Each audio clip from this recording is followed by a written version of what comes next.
a lot of the truths that psychologists have stumbled over, let's say, are actually quite painful. I mean, I reviewed the IQ literature for about 20 years trying to get to the bottom of it. And it's very distressing to realize how wide the human differential is in cognitive ability. It's really quite a staggering thing to understand how broad that gap is and how much pain that causes, especially at the lower end of the distribution. And the fact that men are stringently selected for, let's say, the capacity to acquire position in a competence hierarchy, and women are brutally punished in terms of their sexual attractiveness for not manifesting signs of fertility and youth.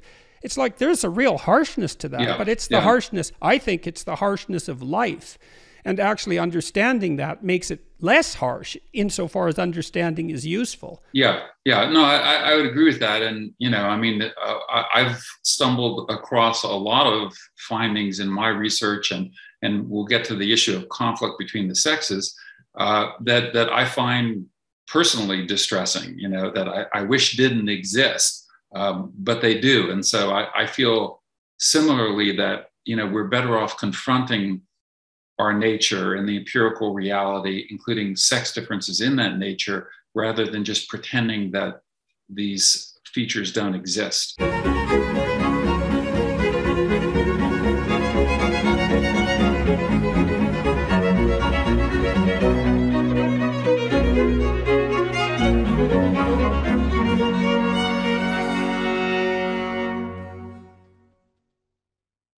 Hello, everybody. I'm very pleased today to have as my guest Dr. David Buss, who's been a real influence on my thinking. I think perhaps more than any other living psychologist I respect and have learned from what he's done. David Buss is a professor of psychology at the University of Texas at Austin. He previously taught at Harvard and at the University of Michigan.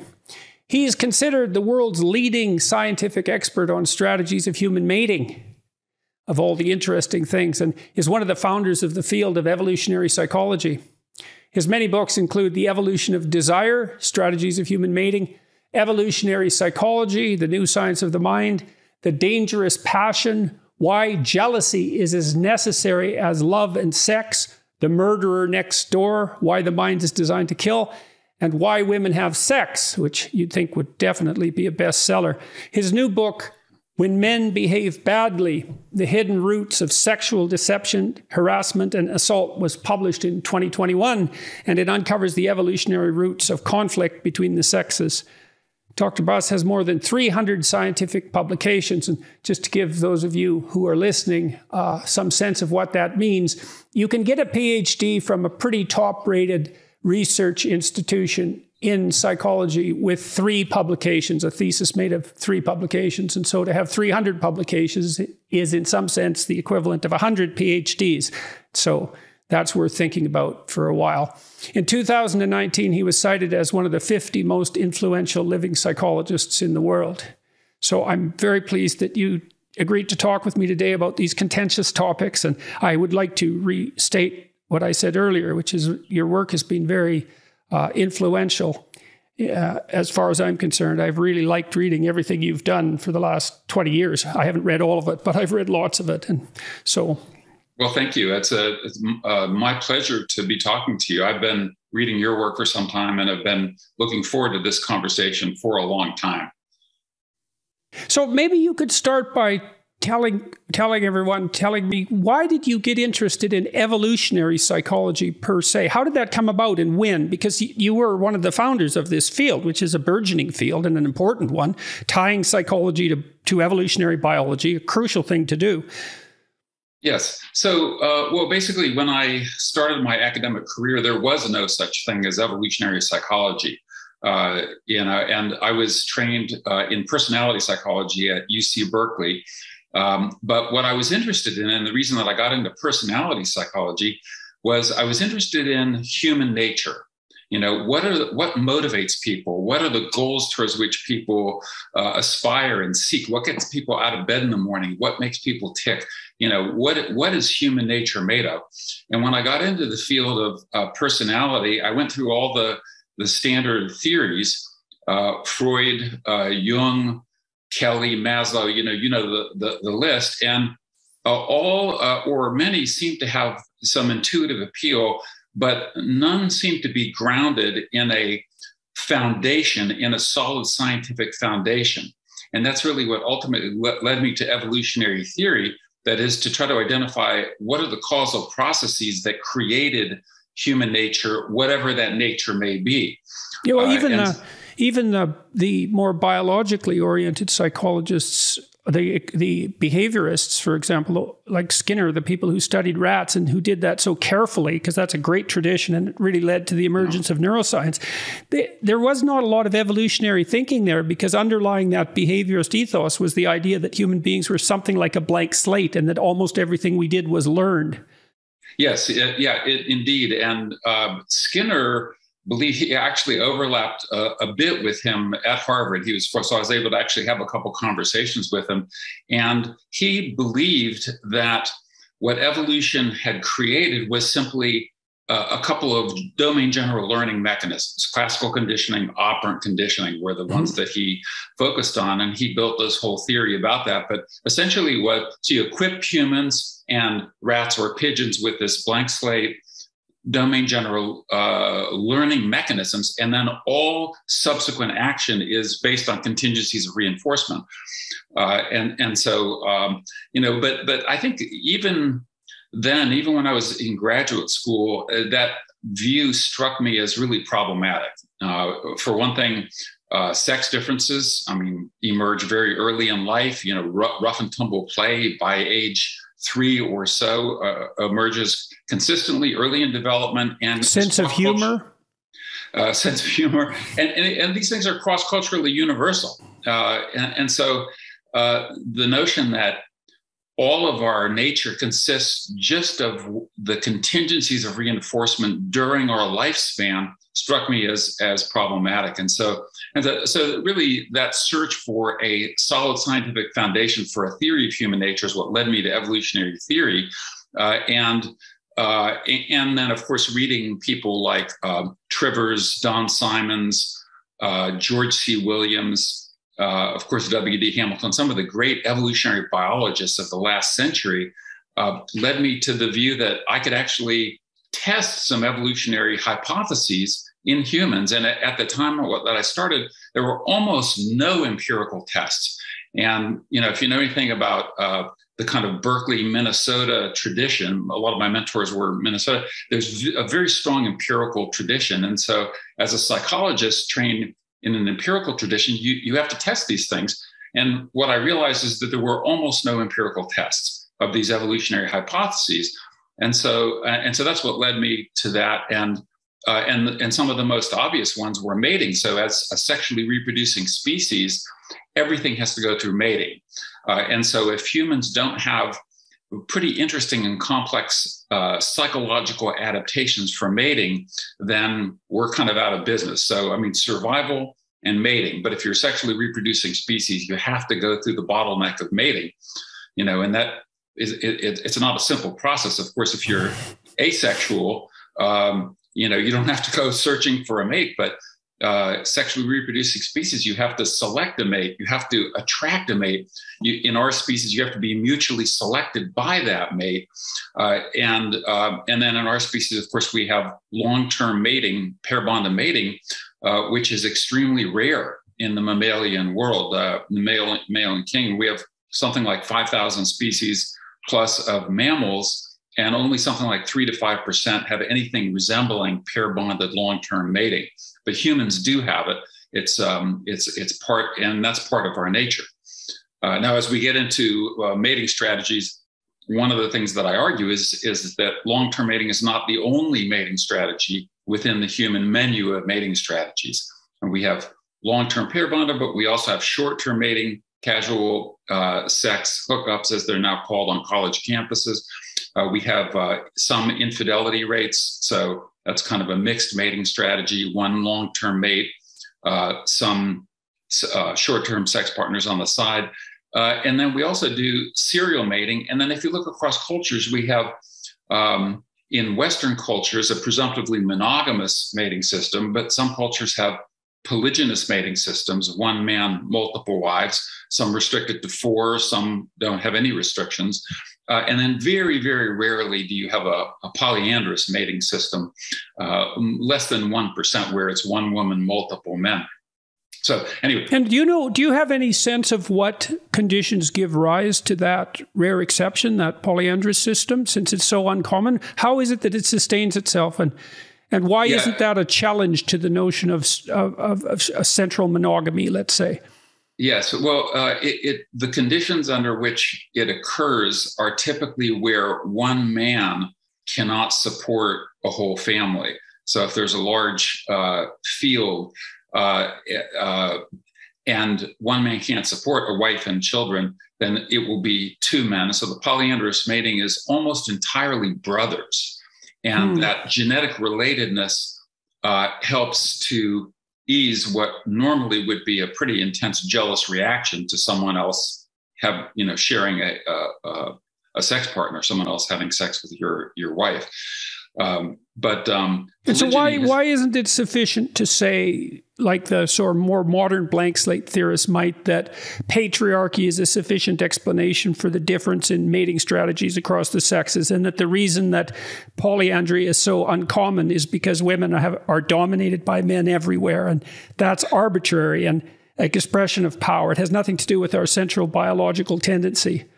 Okay, that's a really interesting question, and I have a couple of different thoughts on it. First of all, the first question is like, what does one mean by patriarchy? And if you get into it, and I've asked people who invoke those sort of explanations, well, what do you mean by patriarchy? And usually that causes them to stumble and mumble around. Well, and they just know, well, patriarchy, as though it's self-explanatory. Well, it's not self-explanatory because if you break it down analytically, you can identify different components. So is it the case that men worldwide tend to have more resources, more economic resources than women on average? Well, the answer is yes. But then even if you take that component of what's called patriarchy, you can ask the question, well, how did it come to pass that across all cultures, or nearly all cultures, men on average have more resources? Well, as one biological anthropologist, I think this was Irv DeVore at Harvard, he said men are one long breeding experiment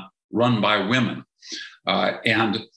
Basically one of the things that one of my first studies, the 37 culture study, documented is that women have a universal preference for men with resources. And so that sets up a coevolutionary process whereby those men who were chosen as mates tended to be motivated and have the ability and willingness to acquire resources and share. So let me ask you about that specifically. This is a question that I tried to address experimentally at one point, but I couldn't get the experiments organized properly to test this specific hypothesis.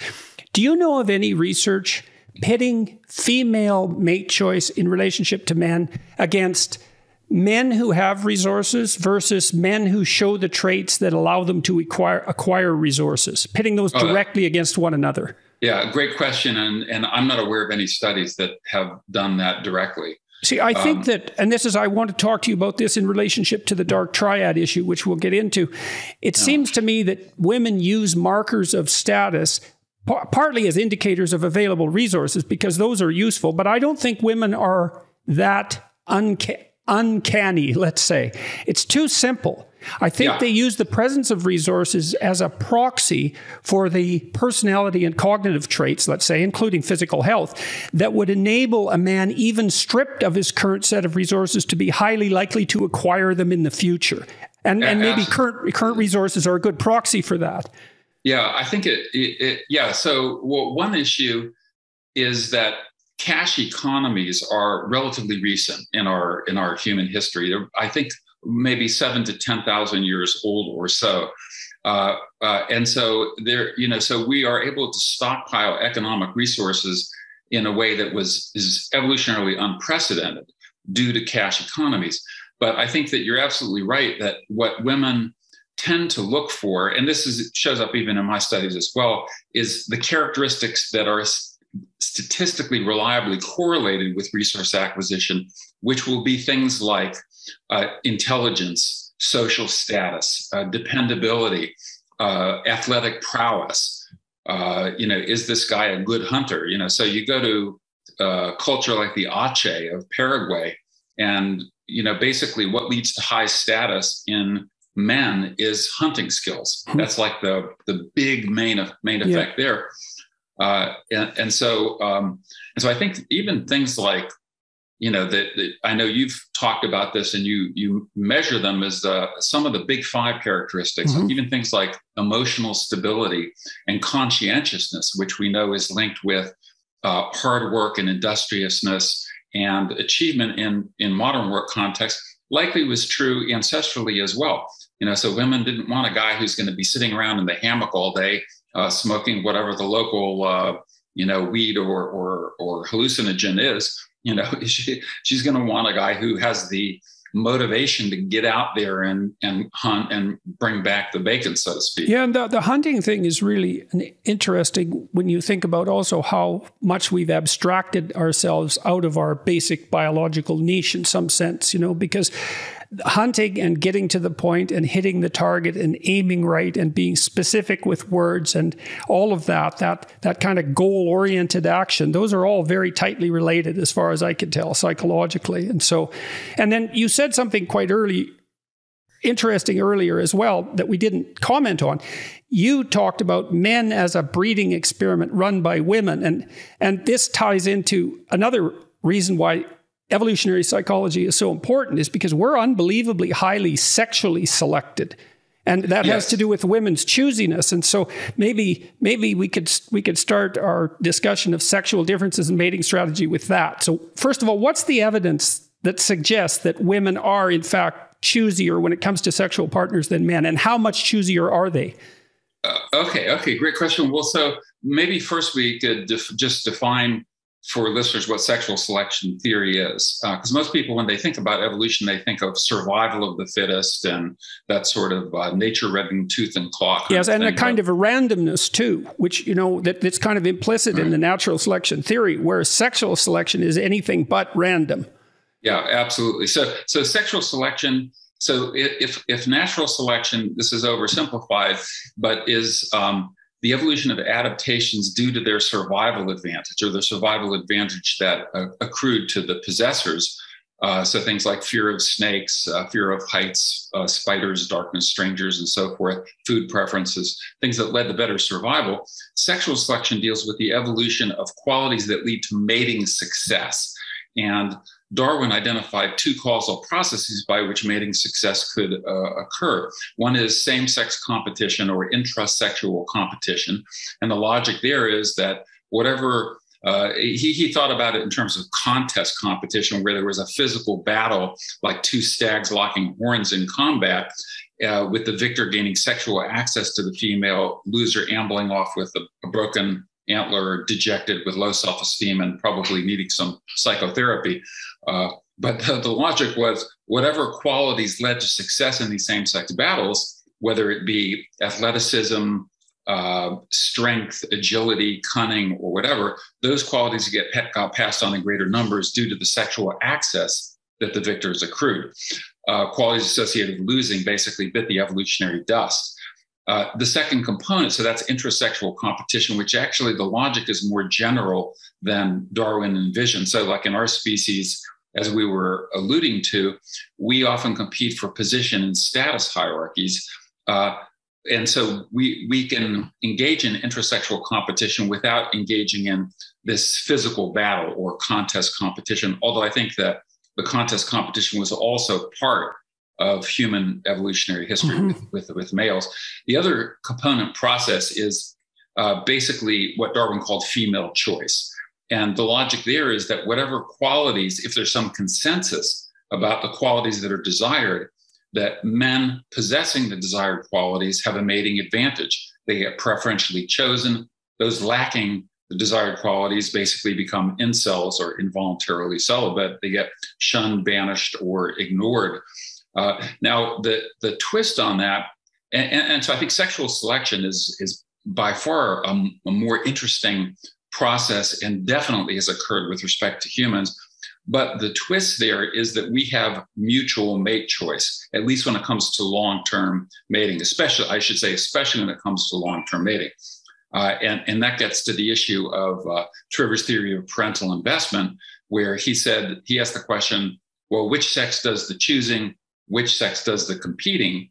And his answer was the sex that invests more in offspring tends to be choosier. Sex that invests less tends to be more competitive for access to those desirable members of the opposite sex. But in long-term mating, now we know from our reproductive biology that women have that 9-month pregnancy, which is obligatory. So women can't say, look, I'm really busy with my career. I really only want to put in 3 months. It's just part of our reproductive biology to produce one child. And men can produce that same child through one act of sex. And so women are, at least when it comes to sex, the choosier sex, the higher investing sex, in part because the costs of making a bad mating decision are much more severe for women than for men. Man and woman hook up, have sex for one night. In the morning, they both realize, oh, this is a mistake. I shouldn't have done that. Well, if the woman gets pregnant, then she might be pregnant with a guy who is not going to invest in her offspring. A guy perhaps is someone that has poor genetic material. It does not have a robust immune system, et cetera. So anyway, so that's a long-winded answer to your question about sexual selection. Go ahead, please. Go ahead. I was just going to say that you asked about the evidence for females being choosier, and they are choosier primarily in the context of casual sex or short-term sex. So that's where you find the big sex differences. And so one of the classic, and there's a ton of evidence for this. This is a sex difference that I capture in the book under the category of desire for sexual variety. So men have a much greater desire for, meaning a variety of sex partners than women do. And so the choosiness comes in on, I'll just give you one experiment. This is a classic study done by Elaine Hatfield and Russell Clark, where they had male and female Confederates, which for listeners are members of the experimental team. It doesn't mean people from the South United States. But they had male and female Confederates simply walk up to members of the opposite sex on a college campus and say, hi, I've been noticing you around campus lately. I find you very attractive. Would you, and they asked them one of 3 questions. Would you go on a date with me tonight? Would you come back to my apartment with me? Would you have sex with me? And it was a between groups design. So they simply recorded the percentage of individuals who agreed to these 3 different requests. And of the women, about half, about a little over 50% agreed to go out on a date with the guy. 6% agreed to go back to his apartment. 0% agreed to have sex with him. Most women need a little more information about the guy before they're willing to have sex. Of the men approach, also about 50 by the female Confederate, about 50% agreed to go out on the date. 69% agreed to go back to her apartment, and 75% agreed to have sex with her.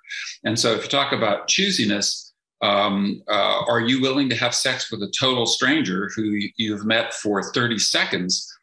Women unwilling to, and in general, men very willing to. And this is a study that's been replicated now in several European studies. Very difficult to do this, as you might imagine, to get this by the IRBs or ethics committees in the United States anyway. I assume it's similar in Canada. Or worse. Or worse. So, but yeah, the kinds of studies we really want to do are more difficult to do nowadays. But it's been replicated in several Western European countries. And you can get women off of the 0%. You can get a few percent of the women saying yes if the guy's really, really charming. If he's Brad Pitt or I don't know what the modern equivalent is, Ryan Gosling, or one of the, or perhaps a famous rock star. But that's one illustration of the answer to your question about, well, what is the evidence for female choosiness? Now, the interesting thing, I'll give you one more. So there are studies that ask, what is the minimum percentile of intelligence that you would accept in a potential partner? So, we explain percentiles to people so they understand 99th percentile, first percentile, 50th, and so forth. And basically for things like a marriage partner, men and women are roughly equal. They both are very exact. And they say, well, they want, like, say, 60 65th, 70th percentile in intelligence. Where the sex difference comes up is just a sex partner, a pure sex partner with no investment. Women still maintain, they still want, let's say, 60th or 60 plus percentile in intelligence, whereas men drop, to embarrassing levels. That doesn't really, it becomes irrelevant. The 35th, 40th percentile men go, if she can mumble a little bit, that's fine, or even not. So that's another indication of female choosiness, that is, they maintain greater choosiness when it comes to short-term sex, and are simply less comfortable with having sex with total strangers or casual sex. And I'll give you one more now that I'm rambling on, and then I'll get to some other interesting issues. This is an item on the sociosexuality inventory that colleagues Steve Gangestad and Jeff Simpson developed a long time ago. But one of the items that's an attitude item, and it says, sex without love is okay. Do you agree with that or disagree with that? And there you get a large sex difference. So in the 7-point scale, where 4 is the midpoint, men average about 5.5. So they say, yeah, sex without love, yeah, that's okay. Women are about 3.5. Okay, they're below that midpoint. It's another indication of this sex difference in choosiness. Do you know if that's modulated by Big Five trait agreeableness? Oh, that's a great question. I haven't seen any studies that link that. Okay. Big Five to that item, or the sociosexuality inventory in general. Yeah, well, you'd wonder why, if compassion and empathy might be one of the things driving that, and the value that's placed on that as a consequence of being high or low in agreeableness. And that would fit in to some degree with the dark triad work, because the primary difference there, as we'll talk about the dark triad in a minute, is that the dark triad types are low in agreeableness centrally. It's not the only thing, but that's central. Yes. So, and that's where there's a big sex difference. And so I want to ask you a terminological question. Sure. Okay. Sure. So I'm sorry. Please, sorry to interrupt, but I just thought we should say a few more words about your question about patriarchy. Yes. Because I thought that was a really interesting question, and there's some interesting complexities associated with that. And so what I started with is that you have to break it down analytically into precisely what causal process you're invoking. And usually when people invoke it, it's like this mysterious causal force in the ether that somehow comes down and infects people's minds. And they don't get into the question of, well, what are the causal origins of what you're calling patriarchy? And to get to that, you have to get to things like female mate preferences and the coevolution of those mate preferences with male mating strategies. And the part of male mating strategies is to prioritize resource acquisition and clawing their way up the status hierarchy, and selling their grandmother to get ahead. And studies of this gets to another sex difference, that women tend to allocate their time, energy, and investment across a wider array of what we call adaptive problems. So women more than men invest in kin. Even if they're married, they invest more in their in-laws, in their friendships, et cetera. And men, on average, tend to be more monomaniacal about getting ahead. So you could say the most effective long-term strategy for smashing the patriarchy is for women to select low-ranking mates to sleep with. Yes. So if you I should get in lots of trouble for that. well, if women changed their mate preferences so that they didn't care about status and resources and those qualities, and you iterated that over enough generations, it would ultimately change male behavior. So, okay, I have a terminological issue that was raised to me by one of my graduate students, a very, very intelligent man, and very careful thinker. I had faster graduate students, but I don't think I had any who would worry a problem absolutely to death as much as he would. He always he was an engineer and is an engineer, and he would really get to the bottom of things, like you did with the patriarchy, at least to some degree. He told me, once I started speaking more public, he said, stop using the term dominance hierarchy or status hierarchy. There's a political supposition nested inside there that's not helpful. How about competence hierarchy? And I thought, oh, that's real interesting. Okay, so that's one issue. Now, I have another question that's teamed with that I want to run by you with regards to sexual selection. So we could say that it's the actions of female selection that have shaped men to a large degree because of the choosiness of women. But I want to run a counterposition by you. So imagine a football team in a small American town. It's kind of an archetypal issue. And the whole town is celebrating the football team, and the football team is ranked in terms of competence. And the football team wins the game, and all the guys lift the quarterback up on their shoulders because he was the hero of the game, and they march him out of the stadium. And so he sleeps with the cheerleaders.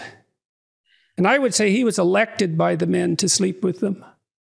Because if it's not competition, I think the idea that it's competition exactly it's not exactly right, and terminology really matters. It's because men will organize themselves into groups, and those who become elevated in status don't do it by dominating. My students said, well, you don't get people to wear a choke collar and a chain. It's not dominance. And so, well, that's, I'm so glad that you asked that, because we just the whole subject of status hierarchies and dominance hierarchies is something that we are studying now in my lab, and we just published a paper that confirms precisely the point that you're making, where we looked at basically whether status is determined by dominance, which in the literature is sometimes defined as cost infliction. So you have the ability and willingness to inflict costs and, beat up, your rivals, or confer benefits, which gets to your point about competence. And what we found is that in our study, this is with Patrick Durkee, a current graduate student of mine who actually just passed his dissertation defense yesterday. So congratulations, shout out to Patrick, is that what we found is that it is conferring benefits, that is the ability and willingness to confer benefits that led to high status. Okay, so I'm going to stop just for one sec, because I want to add something with regard to our discussion of the patriarchy. Because one of the unspoken suppositions of the idea of the patriarchy is that part of the reason that it's bad is because it's dominance and oppression that leads to the formation of these hierarchies.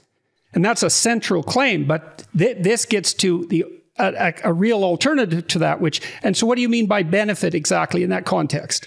Well, these are conferring benefits on either individuals or the group that you're part of. And so the example that you used of the quarterback who, scored the winning touchdown or led the team to victory, he's conferring a large benefit on the coalition of which he's a part.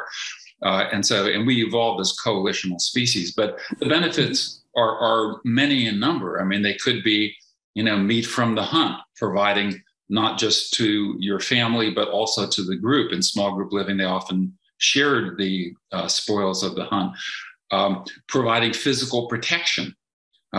So having the ability, bravery, so the physical ability, the athleticism, but also the courage to offer protection for a potential mate or for members of your coalition. So there are many, many different types of benefits. I read recently that among smaller groups that are dependent on hunting, that in the male groups where hunting takes place, one of the most common characteristics of the hunters with more prowess is they're willing to be self-sacrificing in their food choice after they kill something.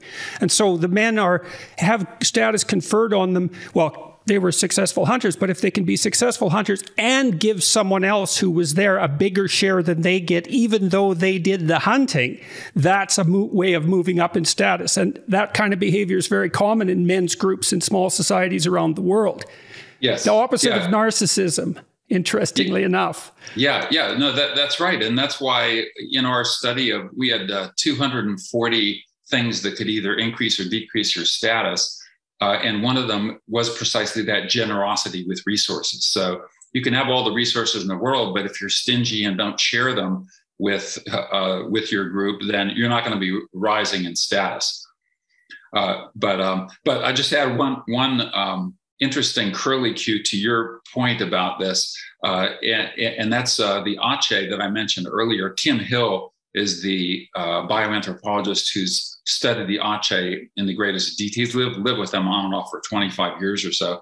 And what he, so in the Ache hunting skill, they also share their resources. So the large game animal goes to a central distributor. Okay, but, and here's the interesting curlicue, sometimes the head hunter will slice off a prime piece of meat and have a friend or emissary give it to his affair partner before returning to the home base.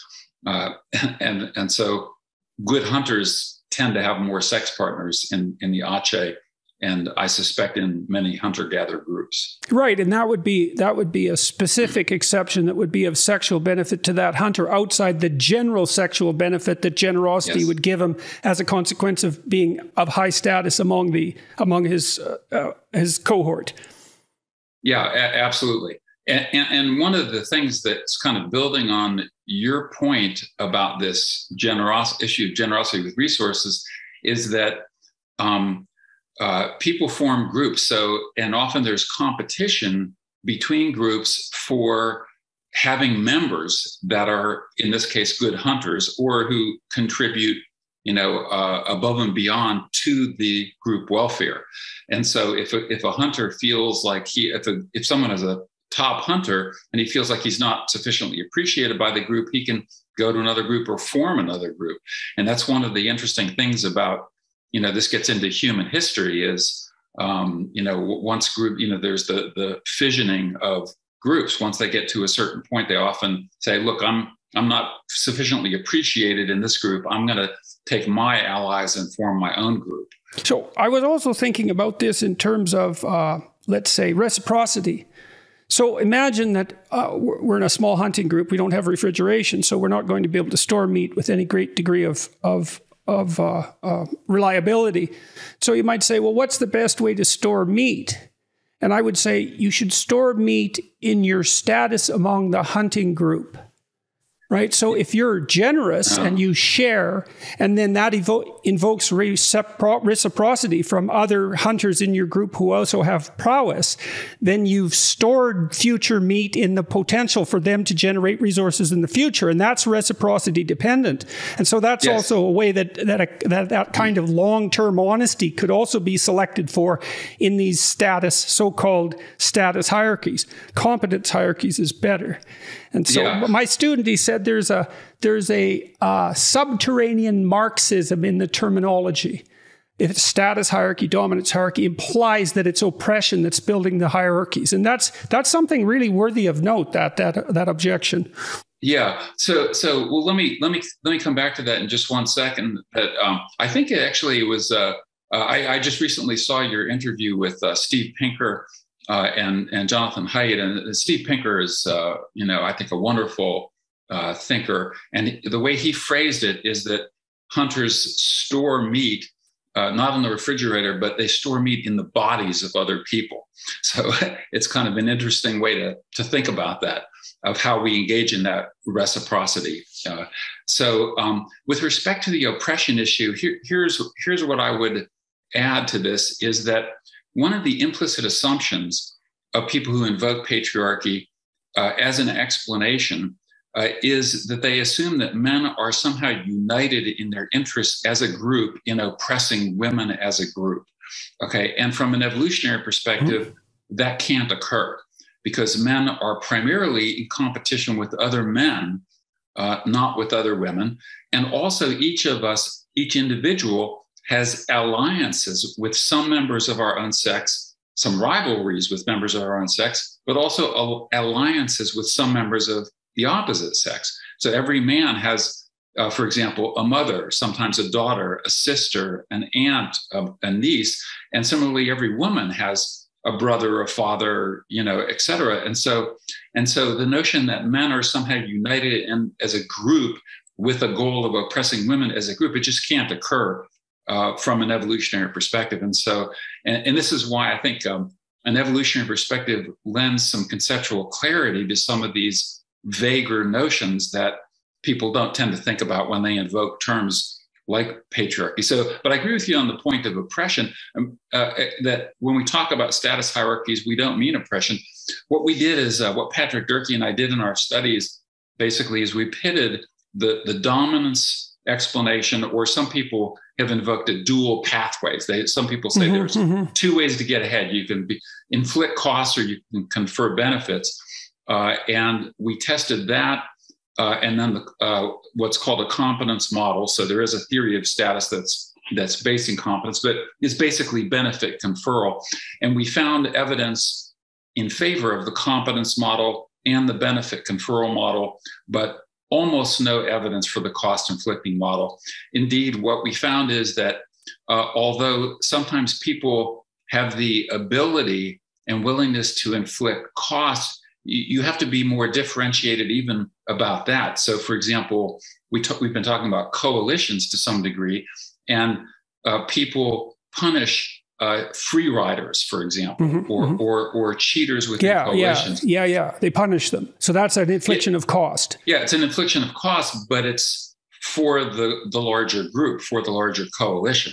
And so that's why this notion that you could, or even like if you take extreme cases like, as I'm sure you're familiar with, like in some nations, some people kill to get to the top of the hierarchy. So Big Daddy Amin in, I can't remember which country it was, maybe Zimbabwe or Zaire, I can't remember, basically was a thug who killed his way to the top, but you can't get to the top through this cost infliction strategy unless you're also conferring benefits. And so even though he was a thug and continued his kind of reign of terror, he had a large coalition of under him that all the benefits went to. That was Idi Amin, Uganda? Uganda? Yeah. Yes, Uganda. Thank you. Yeah. Yes, Idi Amin. Okay, so hey, this experiment. So here's another thing that could be pitted in that competition.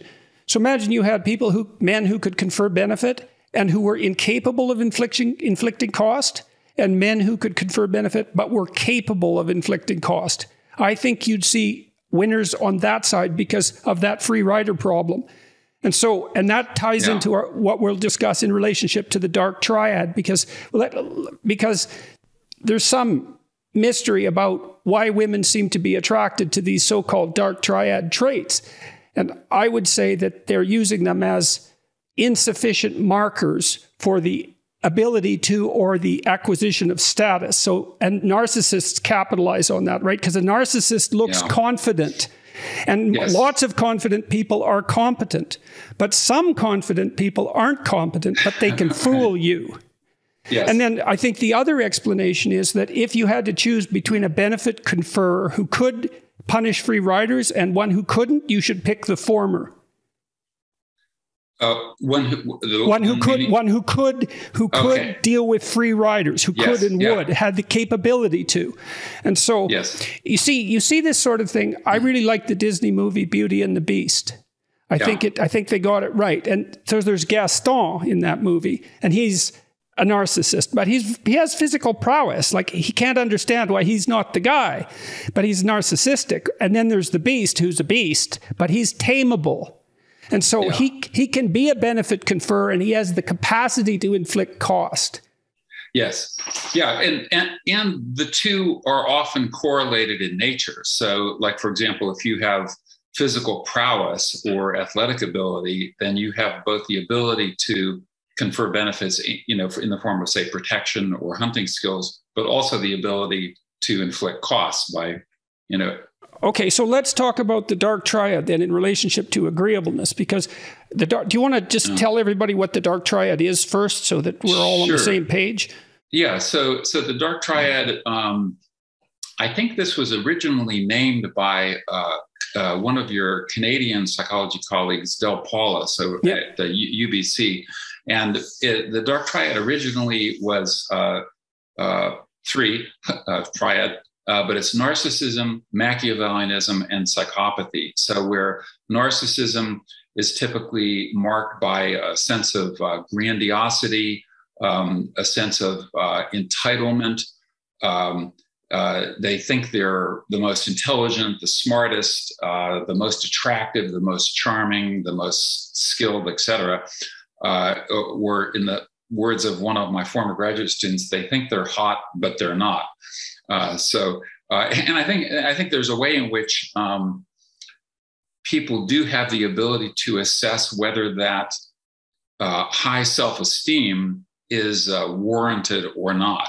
Because we have even words in our language for things like arrogant, that kind of connote someone who is thinks that they're more beautiful or more intelligent or more capable than they actually are. So that's narcissism. But the entitlement is, I think, a critical component of narcissism, where they feel I'm so great, I deserve a larger share of the pie, including the sexual pie, when we get to the issue of sexual conflict and sexual coercion. Machiavellianism, that stems from the Prince of, I can't remember how many hundreds of years ago that was written, but it's basically people who pursue an exploitative social strategy. So they are, when we were talking about reciprocity earlier, they will feign reciprocity, feign being good reciprocators, but then they will cheat. And so these are the liars, the cheaters. Right. So if the patriarchy was based on exploitative power, then dark triad personality traits would be adaptively and practically useful and desirable, if that was the case. Yeah, if that was the case. Yes. But, yes. Okay. Now, and that gets complicated, because one of the things your research has indicated is that there is a manner in which women are attracted to people who manifest dark triad traits. Yeah, I would say, I would add the qualifier that it tends to be younger women. So teenagers or women in their early 20s, women, as they mature and get more experience on the mating market, tend to be less attracted to these dark triad characters. Okay, so here's a hypothesis. It's not that easy to distinguish the willingness to use casual power and control from competence when you're not very experienced. And so the dark triad types can feign status-related competence, and they can ensnare naive women. Yes. Yeah, that's right. And they also have some qualities that women genuinely do desire. So they tend to, like the narcissists, tend to put themselves at the center of attention. And one of the things we know about status hierarchies is that the attention structure is very important. That is, the high status people tend to be those to whom the most people pay the most attention. And so women are drawn. One anecdote, a female colleague of mine, very intelligent evolutionary psychologist, went to a conference and found herself very attracted to the organizer of the conference. And then 6 months later, she encountered him, and he was just a normal attendee at the conference, and she didn't find him very attractive. She wondered, what was I thinking? But what it was is he was at the center of the attention structure. Well, the attention structure is an unbelievably reliable indicator of what's valuable, because we don't devote our visual attentive resources to anything that isn't of singular value in the environment. And so that's why precisely why we compete for attention. It's also an extremely valuable resource. Absolutely. So, I mean, a valuable and limited resource. It's finite. And so really at every moment in time, we're making decisions about what to allocate our attention to. I read a funny study once, you might be aware of this, where monkeys, I think they were green monkeys, but I'm not sure, were shown photographs of other members of their troop. And they gazed much longer at the high status individuals in the photographs. Yeah. So, and then you think about that too. There's something really interesting about that, because imagine that compulsion to attend to what acquired status, or let's say competent status, is accompanied in human beings by a profound instinct to imitate. Right. That's right. Because we are social learners, and one of the things that we try to do is to emulate those who have qualities that are associated with status. And that gets into, and those vary from group to group and subgroup to subgroup. And in the modern environment, we have this kind of a weird situation of a proliferation of status hierarchies, where you can be the top social influencer where the only thing you have going for you is, I don't know, a line of makeup or something like that, or nothing at all. I mean, Paris Hilton was like famous for being famous, and so she got a lot of attention, but there was no real benefit there. But we have like you can, if you play video games, for example, which I don't happen to, but there's status hierarchies within those. The most skilled video game player, the most skilled football player, rugby player, tennis player. Yeah, well, it's a good thing, that we can create all these competence hierarchies, because what it means is that diverse talents have the opportunity to acquire the status that might also alternatively entice them to violence, let's say, because that is associated with status inequality. And so one of the solutions to status inequality is diverse games of competence, as diverse a range as possible. Yeah, so, and that's, and that's definitely a good thing, because if there was just one status hierarchy, then that means status is inherently a relative, gauged by a relative metric. So if you're the number one, no one else can be the number one. But if you can be the best scholar, the best writer, the best World of Warcraft player, the best tennis player, these multiple status hierarchies give more people the opportunity to gain in status. Right. Another argument against the patriarchy as a unitary idea, right? Well, which patriarchy do you mean? Do you mean like the evil coalition of plumbers, which is a joke I've made before? It's like, that's power, is it? Plumbers, really? No, they're not organized in terms of their success by which plumber is the meanest and the toughest. That's not how it works at all. Right. And so, no, yeah, absolutely. And that gets into the issue of there are large pools of men who are at the bottom of the status hierarchy, and who don't have the qualities that women desire. And so are they really oppressing women? There's this interesting there's an interesting photo that I think got captioned, but it's two very elegant women with designer handbags, and they're walking by a guy who's like fixing the tar in the street. He's a street worker fixing the tar, and as they walk by this guy who's groveling on the ground, they say, "Stop oppressing me." Right. So anyway. Right. Well, I wanted to talk to you a bit more about the dark triad issue too, because there's a mystery in it, and I think it's one that corrupts psychology to some degree, psychology. Yes. Okay. So we didn't mention the third one. Which is the third element of the dark triad, which is psychopathy. And you probably have a deeper understanding of psychopathy than I do, but one of the hallmarks is a lack of empathy. That is, most normal humans have an empathy circuit that we feel compassion if someone gets hurt, or if a pet gets injured, or a child falls down and skins a knee. We feel a sense of compassion for the suffering of other people, but psychopaths don't. It's like they might laugh if someone gets hurt, and so that empathy circuit seems to be severed. And also, one of the hallmarks seems to be that they're not responsive to punishment, that they're more oriented toward reward, and so punishing them doesn't tend to change their behavior. It isn't obvious that they have an empathy for their future selves.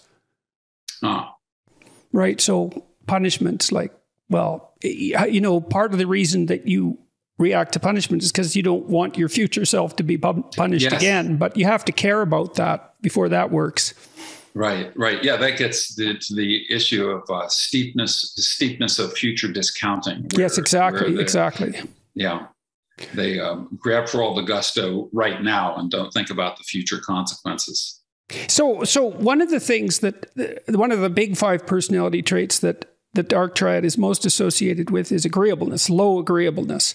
And I do think that research psychologists and psychologists in general have a kind of ethical bias in relationship to the agreeableness dimension, and of course women are higher in trait agreeableness than men. Right. Reliably, it's about half a standard deviation. It's one of the biggest sex differences, and it's associated with compassion and politeness in the work we've done anyways. And so that's empathy, at least to some degree.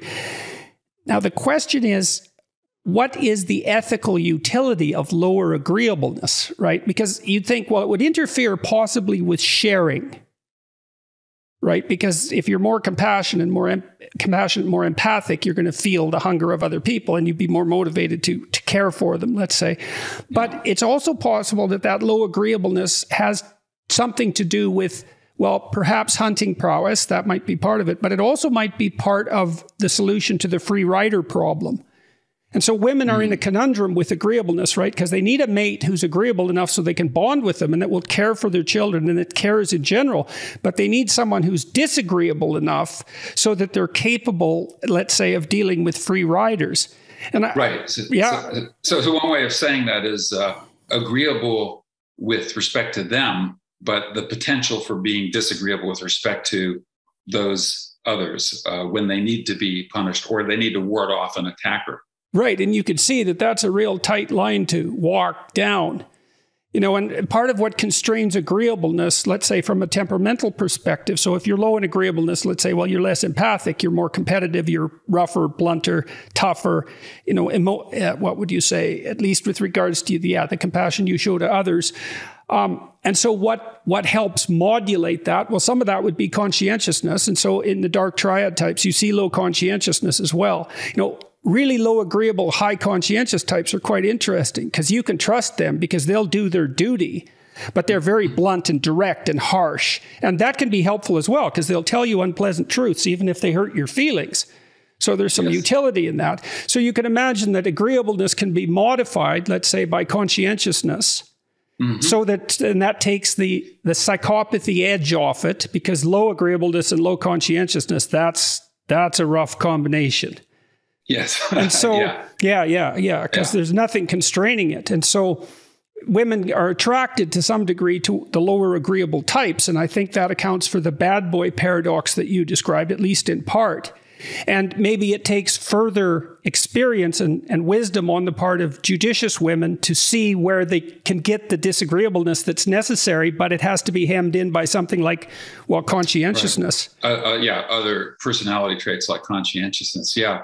I mean, one other reason that I think that women are attracted to the dark triad, at least the younger women, is that they're often risk takers. So they will do things like motorcycle jumping or ski jumping or take physical risks, speeding in their cars, or and so the kind of daredevil mentality, and women, at least younger women, find that exciting.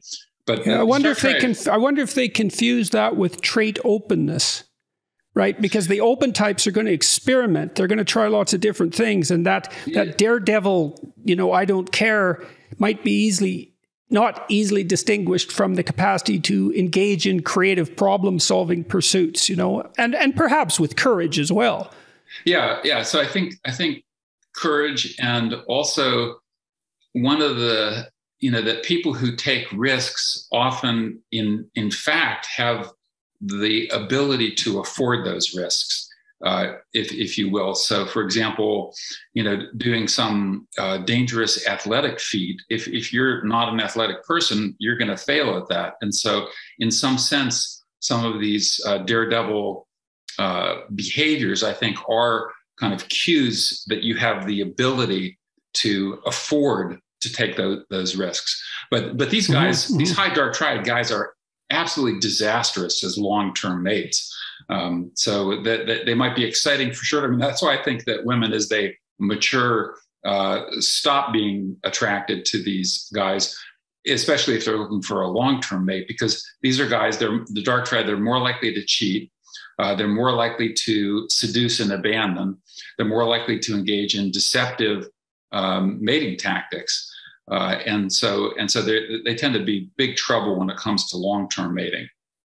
Yeah, well, it also looks like they value themselves greatly. And, you know, sometimes people value themselves greatly. And so they have high mate desirability in your terminology, or maybe some little corruption of your terminology. And again, I think the dark triad guys mimic that. It's like, I'm so good, I can afford to, you know, distribute my sexual prowess wherever I see fit. And there's some of that happens as men rise in competence hierarchies as well. Well, yes. it happens with women when they rise in their hierarchy. How do you understand? Here's a question I'd really like to hear you answer. How do you distinguish between female and male hierarchies for sexual selection?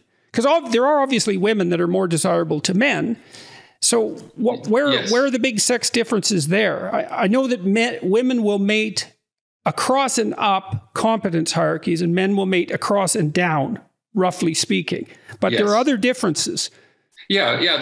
So we recently published a study on 14 different cultures on the sex differences and similarities. And indeed, there are differences. So even things like physical attractiveness, it increases both male and female status, but it increases female status more than male status.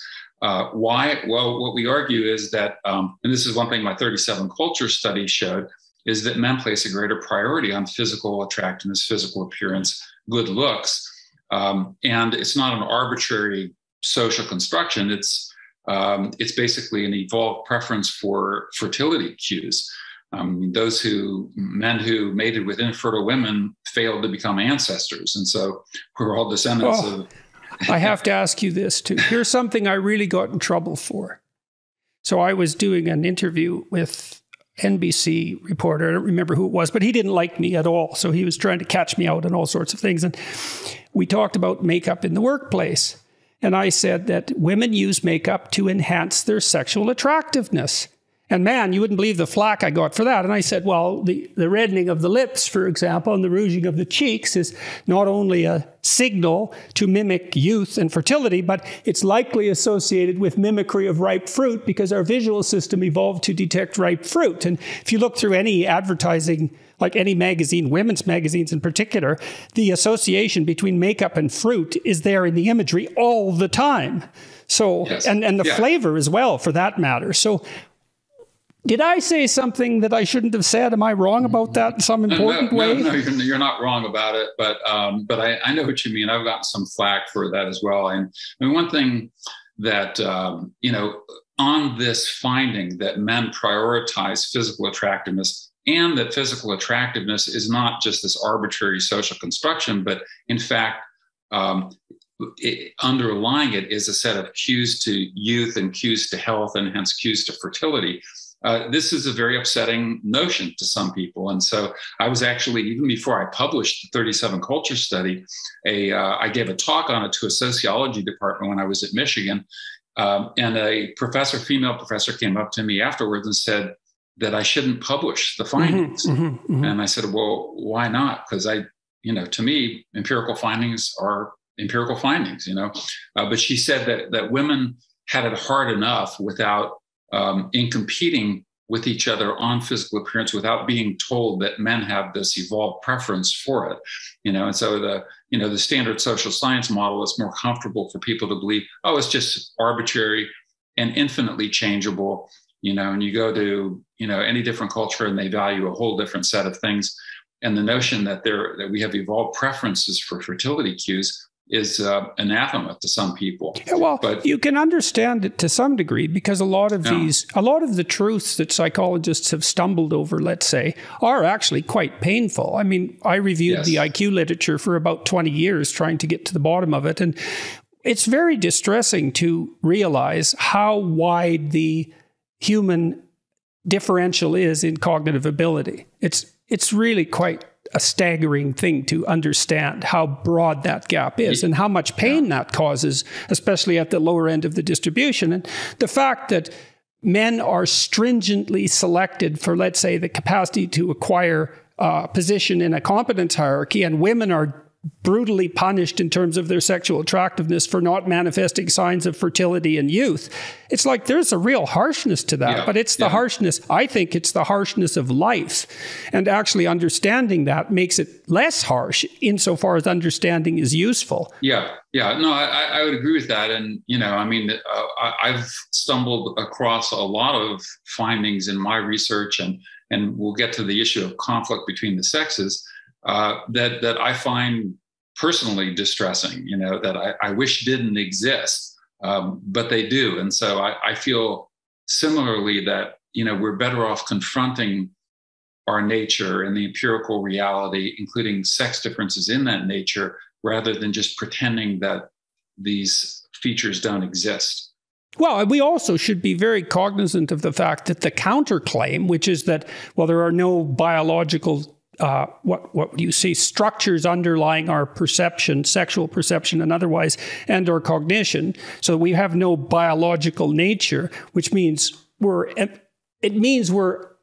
infinitely amenable to social utopian schemes that are designed to turn us into a particular vision of human. And there's great danger in that too. So that's the other side of the coin. Yeah. There's danger everywhere. Yeah. Well, what I would say is, implicit in those notions is that humans are passive vehicles rather than active strategists that can be easily manipulated by whatever, and that's not a very flattering view of humans.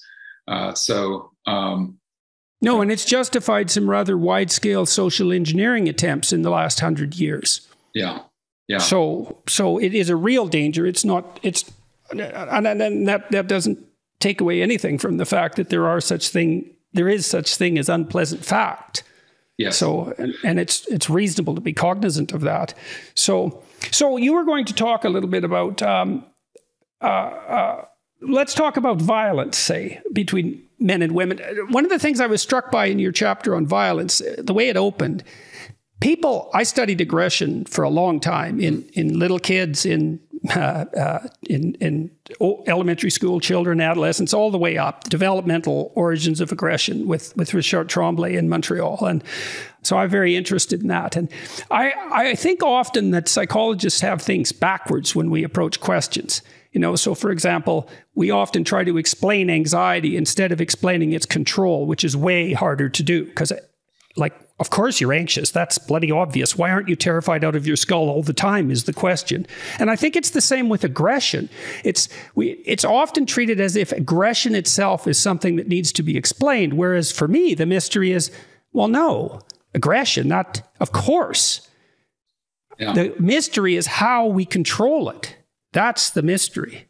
Yeah. And so, and we do. I mean, it's, aggression is selectively deployed, and is very context specific. And I mean, it gets back to, it depends on, I don't know whether you studied physical aggression, but you were asking earlier about differences between male and female hierarchies. And one of the things that is well documented is that while men are higher in physical aggression, including all the way up to homicide, women, engage in social aggression, or what's sometimes called relational aggression, where they shun someone or exclude someone or slut shame another woman. And so that's a form of aggression. Yeah, reputation savaging. Yes, yeah, derogation of competitors.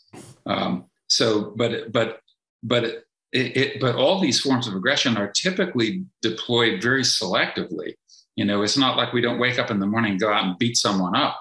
Even those who engage in physical aggression, it's often someone has humiliated them in public, for example, or challenged their status. But that's one of the things. Yeah, or they've perceived that, however, incorrectly. Yes, yeah. So one of the things that I studied is homicidal ideation. And I looked at, have you ever had a homicidal thought? Have you ever thought about killing someone? And basically, the majority of people have thought about it. And even though if they haven't, they'll say something like, when I pose this question just informally at, say, a party, people say, oh, no, I've never thought about killing someone. But then the conversation will proceed, and then they'll say, actually, there was this one time when someone humiliated me in front of the whole group, and I just had this thought about killing him. And so fortunately, most homicidal thoughts don't get translated into homicidal deeds. Otherwise, we'd be living in a very chaotic society. But one of the things that we found in that research was that being humiliated in in public in the eyes of the peer group, meaning you're going to lose your status, was a key trigger of this homicidal ideation. Well, okay, so let me run something by you in relationship to emotional regulation and status. Tell me what you think about this. So the terror management theorist types tend to think that our cognitive beliefs inhibit our anxiety. And they drill that all the way down to anxiety of death, taking a page from Freud. And that's Becker's book, basically. And there's a whole field of psychology that's worked on that. I don't think it's right. I think it's more indirect. So imagine this. Imagine that the degree to which your negative emotion is regulated is dependent on serotonergic output, fundamentally. So as your serotonin levels rise, you're more emotionally stable. So you feel less anxiety, despair, the whole panoply of negative emotions, which are pretty tightly clumped together. And so then you might say, well, your emotional regulation is dependent on your status. And I think there's truth in that. Now, let's say we're at an academic conference and I stand up and I ask you a question. And it's a mean question, but you can't answer it, so your status is devalued. But here's what I've actually done. It's not exactly that I've devalued your status. What I've done is undermined the claim that you have a valid claim on that position. Yeah. Right? And then that's going to dysregulate you, because if that's true, then, well, you've been shown to be an imposter, let's say, or at least the threat is there. And then that would take you out of that hierarchy and your negative emotion would rise. And then the reason it would rise is because if you are removed from that hierarchy and now you're alienated and isolated, everything has become way more dangerous. Yes. And so, right. And you know, the people at the bottom of a hierarchy are much more likely to die from all-cause mortality. Right. This is not nothing. Right. This is crucial. Including getting killed. Yes, including that. Yeah. So to threaten that, and then you say, well, that invokes homicidal ideation quite rapidly. It's like, well, if you're interfering with the person's claim on a position that actually does regulate their negative emotion, as well as actually protect them from death, not just death anxiety, it's no wonder that you evoke a counter response, which would be a blunt form of reestablishing something like competence. Yes. Yeah. No, I think that's right. And I share your views of the terror management notion, that we evolved all these mechanisms, all these adaptations simply to keep the fear of death at bay and anxiety associated with that at bay. My argument would be, well, people actually have to solve problems of survival and reproduction. Yes, the problem of death is worse than the problem of death anxiety. Yes. Yeah, now, exactly. Death anxiety is bad, and I like Becker's book, but fundamentally, no. Yeah, no. The logic doesn't work. But I published a short commentary on terror management some time ago, and with the terror management people just ignored it. I mean, So what did you say? Oh, well, I basically said, argued that they were proposing all these psychological adaptations simply to keep the thought and anxiety associated with death at bay. And from an evolutionary perspective, although they purport to ground it in an evolutionary perspective, it's not really an evolutionary perspective, because you have to tie an adaptive solution to some element that is tributary to survival or reproduction, and not simply adaptations solely to deal with internal psychological states, except if those internal psychological states get translated into things that lead to survival and reproduction, or have over the course of human evolutionary history. Yeah, or interfered with it. I mean, I guess I have some respect for that line of theorizing, because the fact that human beings are self-conscious and other creatures aren't does mean that our anxiety is of a different, I'd say, qualitative type than other animals' anxiety. But that still doesn't interfere with the fact that a lot of the structures that we built to deal with death anxiety actually stop us from dying. They're not mere defenses. They're not mere ego defenses, although sometimes they can also be that. And also the other problem with Becker and the terror management theorists, it's sort of related to the patriarchy problem, I would say, is that Becker didn't read Jung, by the way, even though he wrote a book on the psychology of religion. And he said in the intro that it was unnecessary to read Jung, which was exactly wrong given what he was doing. But Becker basically posited that we had to create fabrications to defend ourselves against negative emotion. That's the essential message of that book. And what that means in some sense is that the whole corpus of human endeavor is an attempt to escape from the realization of mortality. And I think, well, wait a sec. No, we're also escaping from mortality. Yes, right. It's not just the thoughts of it. And it isn't obvious to me at all. And I think almost all of clinical psychology would suggest that this is true, is that falsification as a defense is actually counterproductive in the final analysis. And most of the great clinical theorists, Rogers, say, perhaps in some sense foremost among them, but perhaps not, insisted that it was the truth that set you free, not the web of defenses that you had erected by necessity to deal with your neurotic death anxiety. That's actually counterproductive. Yeah. So, yeah, it reminded me of a Woody Allen quote. And Woody Allen's very, I guess he's sort of been canceled and is out of favor. But he had this one quote where people said, "Well, you will achieve immortality through your work." And he said, "I don't want to achieve immortality through my work. I want to achieve immortality through not dying." Yeah. That's a very good line. It's a very good line, and very germane to the problem. Yeah. So you said that you had uncovered things that deeply disturbed you in your research as well. Ethically, I would say. And so can you touch on some of that? Well, yeah. I mean, one is, one pertains to some of the sex differences that we've already been talking about. So just as men place a greater value on physical attractiveness than women in their mate selection, women place a greater value on a man's status and resources. And so you could say, well, men view women as sex objects, but women view men as success objects. And so they're both, forms of objectification, if you will, although I don't really like that term. And so I remember giving a lecture once, and I was describing these findings, and it was I think a freshman guy in the front row. He got really upset by this, and he said, "You mean I have to achieve at work in order to be attractive to women?" And I said, "Well, I mean, I guess it's not strictly necessary, but if you want to improve your chances, yeah." So it's just as it's harder for people who are at the bottom end of the things that people value. You were mentioning intelligence earlier, but if you're at the bottom end of attractiveness or success or status or resources, it's not a very pleasant position to be in. So that's one set of things.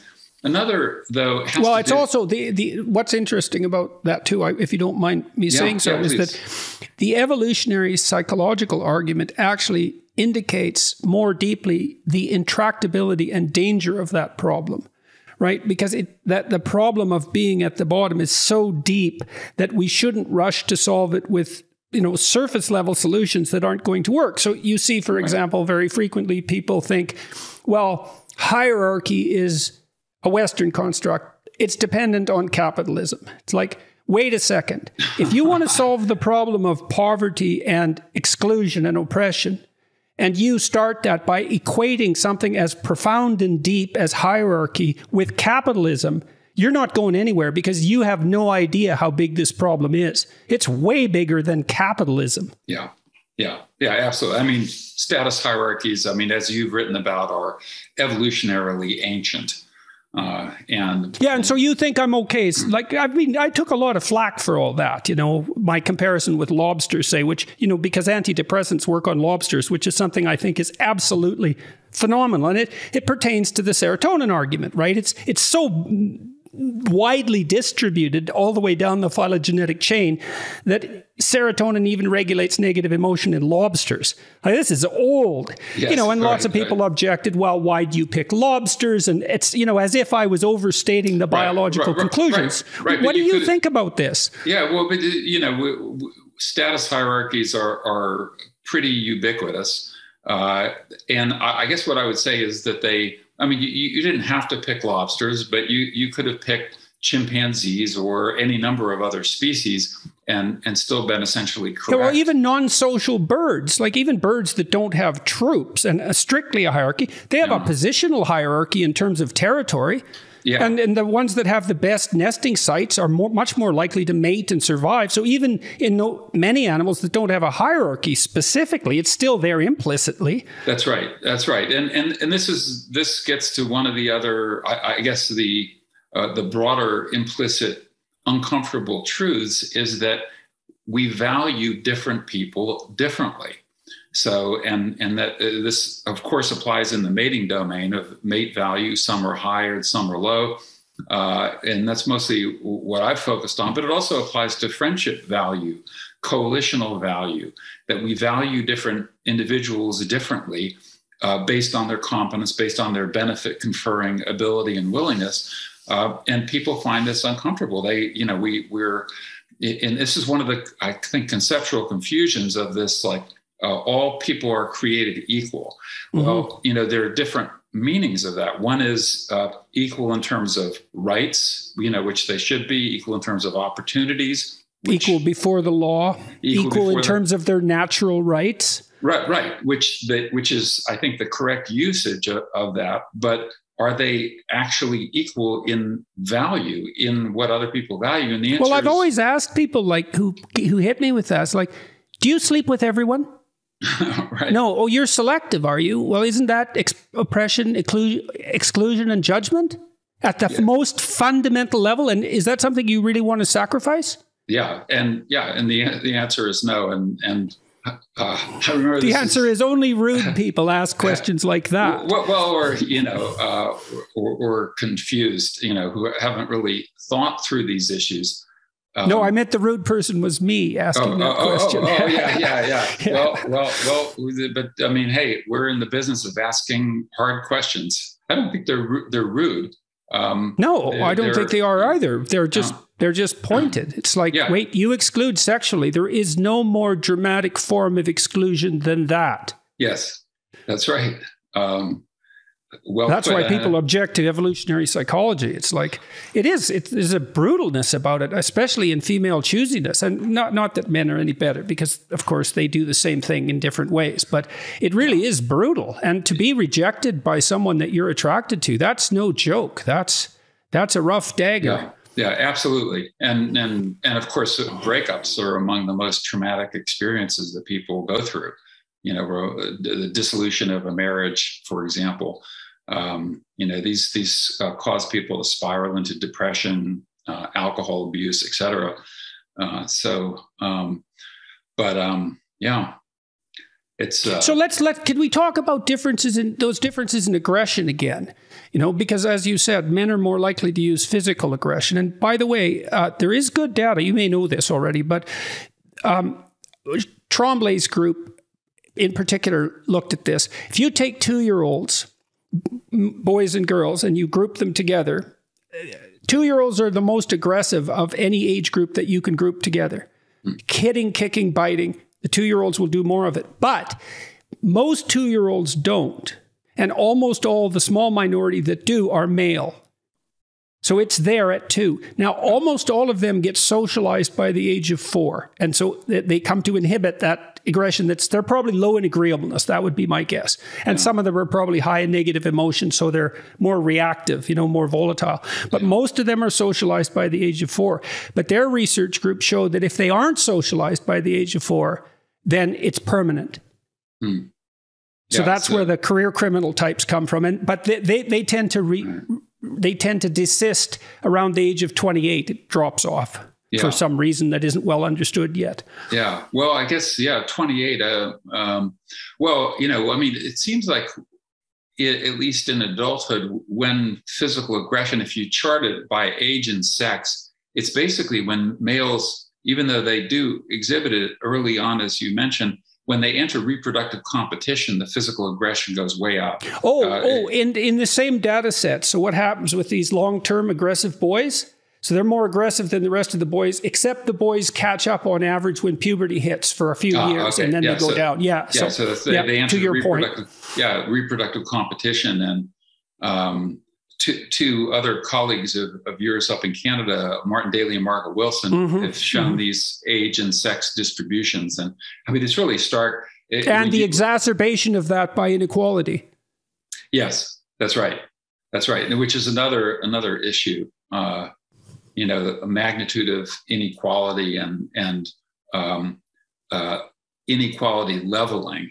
Richard Wrangham has an interesting idea that one of the ways, like, it gets back to the issue of the origins of monogamy, that in humans, and this is to a lesser degree the case in chimps, I think, but it's certainly true in humans, that an alpha male can be deposed by two lower ranking males, two or three can gang up. And his view is that if someone gets to the top and is a cost inflicting male, he didn't quite phrase it this way, then people gang up and kill him. Right. Another argument against totalitarian brutality as the basis of the patriarchy. It actually doesn't work. Yeah. Right. And for that reason, I actually talked to Wrangham about exactly that. So those mechanisms are already there. And so aggression, a lot of these strategies that you outline in your book as alternatives in some sense to monogamy, to stable monogamy, I would say there's something like suboptimal solutions on a fitness landscape, right? They're better than the alternative, possibly, which would be like zero success whatsoever, but they're nowhere near as good as the optimal solution, which is something like generous monogamy, something like that, perhaps. Is that naive or reasonable, do you think? Well, I don't know. I mean, I tend to, I have a little bit of an internal conflict on that issue, because sort of as a scientist, I feel like I have to be non-judgmental with respect to if there are multiple evolved mating strategies, which I think there are. I try to be non-judgmental about that. But from my own personal ethical viewpoint, I think monogamy is a great solution. Among other things. You think it might be it might be possible to rank order to some degree scientifically to keep it in line with, like, let's call it ethical intuitions, assuming they're just not artificial constructions, because it could be that like I said, partial solutions are better than none, but they're nowhere near as good as an optimized solution. And so, like, long-term monogamy might be something like the best strategy, all things considered. Now, sometimes all things aren't considered, and you have to do what you have to do, let's say.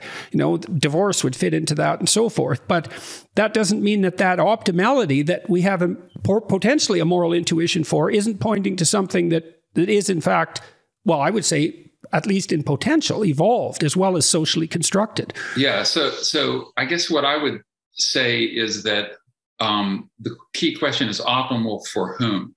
And this is where you get into some conflicts between sort of group harmony and individual benefits. So in polygynous societies, as we were talking about earlier, let's say you have one man has 4 wives, that means 3 men have no wives. So having the 4 wives from a purely reproductive standpoint might be optimal for that individual male, but it's of course suboptimal, disastrously suboptimal for the 3 males who have 0 mates. But he also might be more prone. We know the polygynous societies, they tend to be more violent. The younger men tend to be more violent. So I would say that, he's on top, but a knife in the back takes out the strongest man. And that's a real problem in human beings, because even if it is physical prowess that puts you up at the top, which is something that a real dominating chimp might manage, knives pretty much equalize the playing field, or clubs or anything like that. So. Yeah. And I think we have these kind of hierarchy leveling adaptations. And if you go across cultures, they even have phrases for us. Like in Australia, they call it the tall poppy syndrome. Mm-hmm. People like to cut down tall poppies. Or in Japan, they say the nail that sticks out gets pounded down. And so there's this, and in personality psychology, I don't know if you remember like R.B. Cattell even had a concept, Raymond Cattell had a concept called coercion toward the biosocial norm, where he said that people like to cut down people who are too dominant so that the meek will inherit the earth. So it's not quite right. But I think we do have these. Well, I also think that cutting down, that's an interesting thing as well, because one of the things that groups of men do, I and I think this is something relatively unique to men, I might be wrong, is that when they're in groups, they often throw denigrating barbs at one another to watch the emotional reaction. Mm-hmm. And I think part of that tall poppy cutting down is an attempt to eradicate the detrimental effects of undue narcissism. It's not so much actual competence. And I know that if you're competent and you are at the top, there may be some danger to you because given that you're more the center of attention, you're also more the center of negative attention. So that is a danger. But I suspect that a lot of those mechanisms are more directed toward the dark triad types and control of their unweaning arrogance. Right, exactly. If they're inflicting costs rather than conferring benefits, or monopolizing resources rather than sharing them with other members of the group, those are going to be hierarchy levelers. I mean, even in some sense, in weird modern environments, a tax code that imposes a higher tax rate on people who make more money is kind of a form of hierarchy leveling. Mm-hmm. Mm-hmm. Yeah, well, and it's a tough problem to solve, right? It's a really hard problem to solve. And I think the evolutionary psychologists have made this even more evident, as we referred to earlier. Like the differences that are driving these inequalities are very, very deep, and it's very difficult to figure out how you might deal with them socially. Even on the conservative end of the spectrum, I think it's worth noting that excess inequality breeds violence among young men. That's worth noting. It's like, well, you let the inequality get too out of hand, you're going to destabilize the whole society. And then unless you want to live in a gated community, let's say, and the gates can easily turn into walls, and then that's indistinguishable from a prison, that's not really a very good idea. And so how to shovel resources down the hierarchy in some way that's, what would you say, that's not counterproductive, that's a problem that we're all constantly struggling with. Yes, indeed. And I think it's even, I mean, you had mentioned intelligence research, and I'd like to get your thoughts on this, is that one of the things that we know is that there's strong assortative mating for intelligence. And part of that might be due to the educational system. That is, you meet people, go to college or higher degrees, and you tend to mate with people with whom you're in close proximity. But we know the assortative mating coefficients for intelligence is about 0.45. It's one of the highest assortative mating coefficients. Right. So that's the tendency for people to marry people who are like them in some manner. Yeah. So that means the high intelligent are mating with the highs and the lows with the lows. But one of the consequences of that, to the degree that intelligence is heritable, and it is partly heritable, that creates in the next generation an increase in variance in intelligence of the offspring generation. And so if you iterate it generation after generation, you're actually getting more and more variance on this socially valued dimension, which will increase to the degree that intelligence is linked with things like resource acquisition or status attainment. Then you're going to create an increase in inequality. Well, that's. I would say, I think that's probably what's happened to us. Here, let me run something wild by you, and you tell me what you think of this. I've done various interpretations of the stories in Genesis, the story of Adam and Eve in particular, and it's Eve that makes Adam self-conscious in that story, and that's put forth as a what would you say, a world-shattering event. It's associated with the emergence of morality, that's knowledge of good and evil, and it's associated with the knowledge of death. So you get enough cognitive development driven by sexual selection, you become self-conscious, aware of your own mortality. That's the first thing, and that's our cataclysm. No other creature's ever dealt with that. And then having become aware of your own mortality and your vulnerability, you know the difference between good and evil because now you understand what would hurt something like you. Like you actually understand it, unlike a lion who's just eating a gazelle. And then you can use that. And so, and then in that story, well, in some sense, it's blamed on Eve. But the selection pressure that you described in association with the choosiness of women, I think I don't see how it can be denied that was a prime mover of our cognitive transformation away from the chimpanzee line. Sexual selection that drove that, I think. I think that's right. I mean, because there's, we didn't get this big brain from learning how to pick berries a little bit better or whatever. I mean, these survival problems don't really get you there. Well, and you need a runaway process, right? Yeah. And the assortative mating issue that you described would be a contributor to that runaway process, because this cortical evolution happened very rapidly. Yes. Right? So rapidly that women's bodies are barely adapted to our babies, right? Wider hips, they wouldn't be able to run. Right. Bigger head, it wouldn't pass through the birth canal. And women's bodies are compromised to some degree by the necessity of giving birth. Yes. And then babies are born when they're still unbelievably helpless, because if they were any bigger than that, their heads would be too big. Plus, they're crushable, their heads. I mean, it took a lot of gerrymandering to make that runaway selection process biologically viable. Yeah. Yeah. Well, one interesting thing about that is with the advent of C-sections, where babies are, they basically cut the mother open to take the baby out rather than through the birth canal, is probably creating a modern selection pressure for larger and larger heads as a result. So this is evolution is ongoing here in this process. So maybe we can close with one thing, unless you have something else you'd really like to discuss.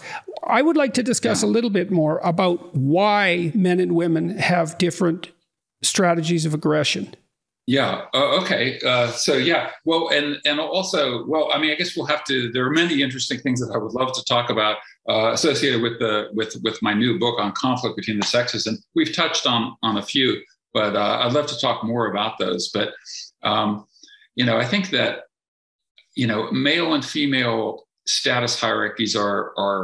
I mean, there's some similarities, but there's some so fundamentally different. And I don't know if you've ever had this experience, Jordan, but the way I describe it, I find, and I think most men find, male hierarchies to be fairly transparent. That is, we can sort of observe them, they're clear, there's not a big mystery. But female, well, I would say we also tend to exclude males that aren't transparent like that. Yeah, it's like he's too much trouble, right? So no, I want to know exactly where I stand with you, and we're going to sort that out right now. Right, and they do sort it out. But with women, the way I feel, those movies where there's like these bank robbers, and they're breaking into a bank, but the bank has these infrared detectors, and so they have to put on special goggles so that they can see the red lines and avoid tripping the alarm. I feel like that with respect to female hierarchies. Like, I don't have the goggles to see it, because I'll go to a party or something and then leave, and a woman will say something like, did you hear what that bitch said? And I was like right there, and I didn't hear anything, but there's this kind of underlying meta message that women pick up on with respect to other women that I don't feel like I understand. But do you know if there's any studies indicating whether men or women are better at detecting who's in a relationship with who? I don't know of any studies on that, but I would hazard a guess that women are better at it than men. I mean, is that your intuition? Yes, as well? Yes, definitely. I mean, I've watched my wife do that on several occasions. Those two people are together. It's like, no, they're not. They're married to other people. Well, it turns out, they are. She could pick it up in and we know that women are better at decoding nonverbal behavior than men. Yeah. And that's probably partly because they have to be more attentive to it, because it's more dangerous for them if they're not. And they have to pick up the cues of their nonverbal infants. Right, exactly. So I think that this would get to the issue of mind reading abilities, ability to infer the psychological states of other humans. And I think that at least in many domains, women are better at that. You want to think that's associated with trait agreeableness? That would be fun to find out if that's actually a function of trait agreeableness, because that would imagine that some of that understanding is actually embodiment. So if I'm empathic, I'm better at mirroring your emotions in my body, and then I can pick up what you're feeling by referring to what I'm feeling. That's what we do when we go to a movie, right? Because we vicariously live the emotions in the movie. But it stands to reason that there's variability, and I suspect it's agreeableness because that's empathy and likely maternal caregiving. Yeah. So that's I mean, that's a really interesting question. I'm not aware of studies that have systematically looked at that. Individual differences. Yeah, well, the psychologists are loath to associate agreeableness with maternality, right? Because we're loath to make any claims in the current political climate that any of these dimensions might be associated with something like, the fundamental difference between the sexes, even though there are huge sex differences in agreeableness, and they get bigger in egalitarian societies, which is really quite something. Right.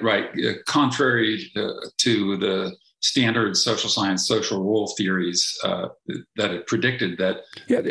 Not just contrary, but well, I would say death blow, but it's not exactly right, because some differences do decline as egalitarianism increases. So, it's complicated like everything else. So male aggression again, well, we're bigger, we're taller, we have more upper body strength. Yeah. So women aren't going to engage in physical combat with men. Not past puberty. And, they develop that increase in trait negative emotionality at puberty. It's not there in childhood. Oh, really? Okay. I didn't know and it's that. Permanent. No, it's permanent once it's instantiated, once the pubertal changes take place. No. And so, here's a question I have for you. I really want to ask you this. Okay. What do you think of the theory that, so women are higher in trait negative emotion, right, and they're higher in agreeableness. So here's a theory. Women's personalities are adapted for the mother-infant dyad, not for them. The fundamental unit is the dyad, and their temperament is adjusted for that. That's why they're more fearful. Yeah. No, I think that's got to be right. I mean, women over evolutionary history have been the primary caretakers of the infants, at least for the first few years of life. The mothers and their female kin, the alloparents, as they're called. And so I think that's exactly right. They have to be, the cost of failing to detect danger, for example, affect not just them, but also the survival of their infant. And so I think that, maternal bond to the infant has got to be at least one of the contributing factors to that sex difference in negative emotionality. Well, also, the world is a more dangerous place for a mother and infant than just for a mother, because the infant is so vulnerable. And also the mother is hindered in her adaptive ability by the presence of the infant to a substantial degree, especially in societies where the infant is being carried virtually all the time. Right, which is interesting to bring it back full circle, is one reason why women value a man's ability and willingness to offer protection for her and her children so highly in a mate. And so you'd think that, well, in the modern environment, physical protection is not that important, but women continue to value those traits, as well as things like courage and bravery, a willingness to actually use that in the service of protecting her. Yeah, and it's also not all that self-evident that physical capacity to protect has been ameliorated to an overwhelming degree in the modern environment. It's still plenty dangerous. Yeah, it's still plenty dangerous, but it might not be so much as it was. Yeah, less so than it was. I mean, I think Steve Pinker has documented that pretty successfully, and that there's been a general decline. And I know this from studying homicide. There's been, over the last 400 years, a decline in homicide rates, broadly speaking. Although interestingly, there's been a spike in homicide rates due to the pandemic, or within the pandemic. And I have some speculations about that. But I think there's so many other topics that we could talk about, and I hope we will get a chance to at some point. Yeah, I would really like to. We scratched the surface today, but so I would very much. I'm going to talk to Bob Trivers next week, as it turns out. So terrific. I'm very much looking. So this is a really good preparation for that as well. So your work has meant a lot to me, and it's helped explain a lot to me, and so I thank you very much for that, and for the courage to do it, to pursue it, and in the face of substantive opposition to what you're finding. You've discovered something true when you're a social scientist, when you're not very happy about what you discovered. Yeah, that's true. Well, I have just to end on a positive note, I've also studied love and the evolutionary psychology of love. And so it's gets back to your point about good and evil. And I think humans have evolved adaptations to commit horrors on other people, but also adaptations to be altruistic and benefit conferring on other individuals. And so, yeah, well, Scott Barry Kaufman has tried to psychometrically outline a light triad. Yes, yeah. So, but I think we all have these capacities within us, and so and the more we learn, the more we can create environments that kind of suppress the darker, more evil side of human nature and bring out the more benefit conferring side. Well, it would be fun to do another discussion on something like the evolution of benevolence, something that's really positive like that. Yes. So, yeah. Okay. Well, good. Let's do that. Okay. And so, thank you. Well, it's been fun talking to you. And boy, there is so much more to talk about.